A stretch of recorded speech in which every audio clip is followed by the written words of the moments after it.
Assalamualaikum warahmatullahi wabarakatuh. Selamat pagi kepada Bapak dan teman-teman. Yang terhormat Bapak Dr. Ibnu Hajar, SPD MP, dan teman-teman yang saya banggakan. Pertama-tama, marilah kita ucapkan puji dan syukur kehadiran Allah Subhanahu wa Ta'ala yang telah memberikan kita rahmat dan karunia-Nya sehingga kita bisa dapat melakukan perkuliahan seperti biasanya pada pagi menjelang siang hari ini. Tak lupa selawat berserta salam kita haturkan kepada junjungan alam Nabi besar Muhammad SAW dengan mengucapkan Allahumma sholli ala Sayyidina Muhammad wa ala ali Sayyidina Muhammad. Assalamualaikum ya Rasulullah. Baiklah, sebelum memulai presentasi, saya selaku moderator kelompok 10 akan memperkenalkan anggota kelompok saya, yaitu saya sendiri, Riyadatul Fitri, selaku moderator dan pemateri pertama. Selanjutnya ada Sandra Puspitasari selaku pemateri kedua, dan ada Rosa Hermalia selaku pemateri ketiga.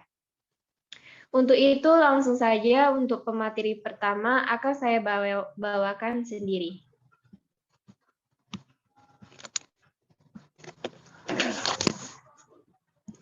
Satu, pengemasan konten. Konten adalah isi, kandungan, atau muatan informasi yang tersedia melalui media atau elektronik. Nah, berbicara mengenai pengemasan konten, berarti kita tak hanya bicara artikel dalam bentuk teks, foto, gambar, infografis, video, juga masuk dalam ranah konten. Bahkan dalam pengertian yang lebih luas, sebuah tampilan web atau di mana di dalamnya terkandung elemen bernama desain, UI, dan UX, juga disebut sebagai konten. Itu yang bisa saya sampaikan. Nah, untuk selanjutnya yaitu pemateri kedua, kepada Sandra Puspitasari dipersilahkan. Baik, terima kasih kepada moderator. Nah, yang berikutnya ini adalah beberapa hal penting untuk pengemasan konten yang dapat dibuat menjadi lebih menarik, mudah dibagikan, dan juga menjadi viral. Nah, yang pertama itu adalah mengenali audiens Anda. Yang pertama adalah mengenali audiens Anda, yaitu mengenali audiens artinya menyesuaikan dengan audiens. Menyampaikan konten pada remaja berbeda caranya dengan bagaimana kita menyampaikan konten kepada orang dewasa. Namun, untuk inti message-nya itu boleh sama. Kemudian yang kedua adalah buatlah ide pokok yang unik dan fokus pada apa yang akan disampaikan. Kemudian yang ketiga, berceritalah dengan luas. Nah, audiens senang dengan cerita yang mengalir. Ajaklah mereka untuk ikut larut dalam cerita. Buatlah mereka turut merasakan sensasi cerita yang apa kita bangun atas produk ataupun konten yang kita buat. Kemudian yang keempat itu pandai menyisipkan pesan ke dalam konten. Nah, pada hakikatnya audiens kurang menyukai informasi yang bersifat hard selling. Nah, karena itu pandai-pandailah kita menyisipkan pesan dalam konten atau konten yang kita buat sehingga cerita tentang segala manfaat atau produk yang dalam konten kita itu dapat disaring oleh si audiens. Kemudian yang kelima adalah libatkan emosi dalam cerita. Jika kita sering memperhatikan cerita, foto, ataupun video yang banyak dibagikan di media sosial, nah itu mempunyai satu kecenderungan, yaitu semuanya melibatkan emosi. Kemudian yang keenam adalah kemas dengan visual yang estetis. Nah, konten berupa tulisan tentu akan menjadi lebih menarik jika dibarengi dengan visual yang menarik juga. Contohnya adalah foto, gambar ilustrasi, infografik, ataupun video.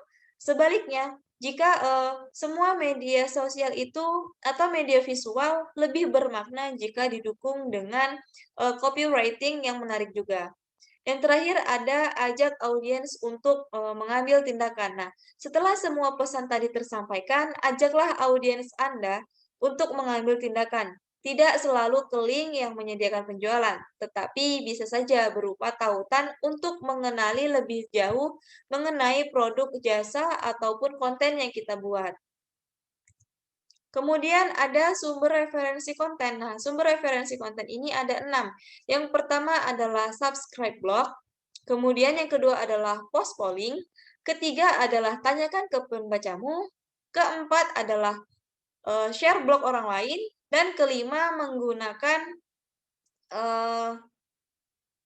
mengundang guest author. Dan keenam mencari referensi dari sumber lain. Mungkin sekian yang dapat saya sampaikan. Saya kembalikan kepada moderator. Terima kasih kepada Sandra Puspitasari. Nah, untuk pemateri selanjutnya yaitu pemateri ketiga yaitu Rosa Hermalia. Kepada Rosa Hermalia dipersilahkan.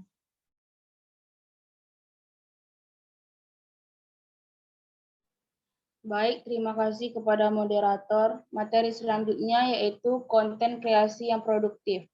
Bermimpi menjadi konten kreator sukses memang tidak ada salahnya. Pasalnya, pundi-pundi rupiah bakal mengalir deras seiring dengan konten kreatif yang dihasilkan. Dengan adanya tren media sosial yang hampir dimiliki oleh semua kaum merek digital, konsumsi terhadap layanan digital marketing pun tak dapat dielakkan. Masyarakat menganggap layanan online mampu menjanjikan kecepatan, ketetapan, dan tak jarang memberikan keuntungan berbagai potongan harga. Inilah yang menjadi ladang basah bagi para pembuat konten berlomba-lomba agar produk yang mereka tampilkan dapat diminati oleh publik. Berikut ini adalah tips-tips cara untuk menjadi konten kreasi yang produktif. Yang pertama yaitu rajin membuat konten secara teratur. Jangan biarkan halaman akun media sosial, channel YouTube maupun blog Anda sepi. Anda perlu rajin membuat konten agar pengikut Anda selalu penasaran dengan hal-hal yang sedang Anda kerjakan. Sepertinya ini hanya hal sepele, namun gaya yang unik dan beda dari kreator lain membuat tayangan Anda memiliki ciri khas. Lakukan posting konten secara konsisten karena inilah yang akan membuat Anda bisa mencapai kesuksesan. Boleh juga Anda mempelajari jam tayang di mana audiens banyak menyalakan media sosial mereka. Pelajari materi yang sekiranya mereka suka dan menarik interaksi dengan publik. Jadwal yang teratur ini penting untuk diketahui khayalak ramai, mengingat unggahan yang Anda berikan akan mengingatkan mereka tentang suatu barang, layanan, maupun informasi dan tulisan yang inspiratif. Jangan lupa buat signature movie yang unik dan beda dari yang lain agar mereka lebih mudah mengingat konten Anda. Yang kedua yaitu gunakanlah platform yang tepat. Jika Anda ingin menjadi konten kreator sukses, Anda perlu memilih media mana yang akan Anda gunakan untuk menayangkan konten agar efeknya lebih luas. Anda dapat menggunakan sejumlah platform dengan tujuan yang berbeda. Sebagai contoh, untuk membuat tutorial make up atau konten yang membutuhkan waktu panjang. Anda bisa memilih platform video untuk menayangkan konten secara utuh. Di saat yang sama, Anda juga dapat menampilkan cuplikan tayangan dengan mengunggahnya pada media sosial yang berbeda. Yang ketiga yaitu perhatikan audiens. Konten yang Anda tayangkan memiliki audiens yang beragam. Apabila para penonton ini menyukai unggahan Anda, maka mereka dengan sukarela dan share video maupun memberikan informasi ke berbagai media sosial yang mereka punya. Konten yang menarik berikut dengan audiens yang tepat akan membawa efek bola salju yang positif pada akun Anda. Konten kreator sukses memberikan perhatian pada target audiens sesuai konten yang mereka buat. Bahkan, Anda juga tak boleh segan untuk berbagi pengetahuan maupun tips dengan para penggemar setia. Yang keempat yaitu bangun interaksi positif. Luangkan waktu untuk membuat polling, pertanyaan, kuis, atau hal lain dengan fungsi menjaga interaksi dengan audiens. Anda bisa juga memanfaatkan fitur live guna menyapa mereka. Jadikan umpan balik yang Anda dapatkan dari audiens maupun relasi dan teman dekat untuk melakukan perbaikan dan pengembangan akun. Interaksi secara signifikan membawa peningkatan pada kunjungan akun, viewers, maupun likes, dan komentar yang diberikan audiens. Dengan rata-rata kunjungan yang stabil, Anda pun bisa dipercaya brand maupun perusahaan untuk meningkatkan awareness pada produk mereka. Yang kelima yaitu pelajari tren. Belajar dan mengetahui tren terkini dapat membantu Anda menjadi konten kreator sukses.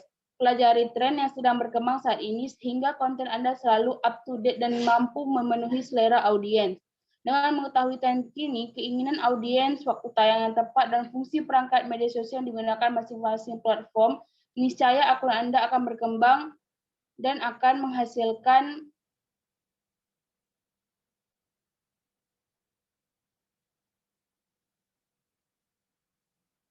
dan akan menghasilkan keuntungan yang besar bagi Anda. Baiklah, sekian dari saya kembalikan kepada moderator. Terima kasih kepada Rosa Hermalia. Nah, demikianlah presentasi dari kelompok 10. Saya selaku moderator meminta maaf atas segala kesalahan. Saya akhiri. Assalamualaikum warahmatullahi wabarakatuh.